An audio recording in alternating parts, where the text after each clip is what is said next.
مشاهدينا الكرام، السلام عليكم ورحمة الله تعالى وبركاته. مصلحة الأرصاد الجوية ترتقب لنهار اليوم بإذن الله أجواء غائمة بالمناطق الوسطى والغربية مع تساقط أمطار على شكل زخات رعدية تكون معتبرة بالمناطق الساحلية والداخلية الوسطى والغربية. أما المناطق الشرقية ستشهد أجواء مغشاة مع تشكل خلايا رعدية مرفوقة ببعض الأمطار تكون معتبرة بالمناطق الداخلية الهضاب العليا ومنطقة الأوراس مرفوقة بحبات من البرد. أما المناطق الجنوبية ستشهد أجواء غائمة بمنطقة الواحات الجنوب الشرقي إلى غاية الصحراء الوسطى مع تساقط بعض الأمطار الرعدية، بينما نسجل أجواء صافية بالمناطق الجنوبية الأخرى مع تشكل سحب ركامية بأقصى الجنوب ومنطقة الهجار والتصيلي قد تتحول إلى سحب رعدية. للإشارة رياح قوية نسبيا تصل إلى 60 كم في الساعة، وهذا بالصحراء الوسطى تعمل على تطاير الرمال.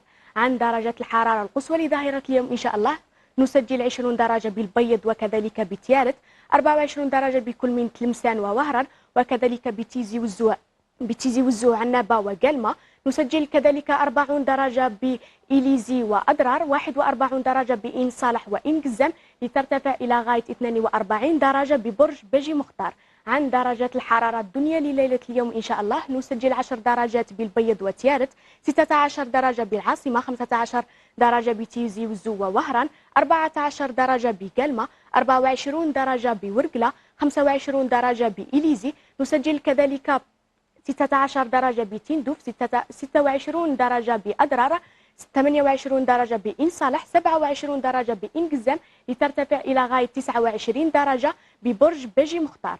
للملاحة والصيد البحري مصلحة الأرصاد الجوية ترتقب بحر قليل الاضطراب على طول الشريط الساحلي، رياح معتدلة إلى قوية نسبيا تصل إلى 50 كم في الساعة بالسواحل الغربية. أما عن توقيت غروب الشمس بالعاصمة وضواحيها سيكون على الساعة 7:32 دقيقة. نهاية النشرة الجوية لنهار اليوم، شكرا ودمتم بخير.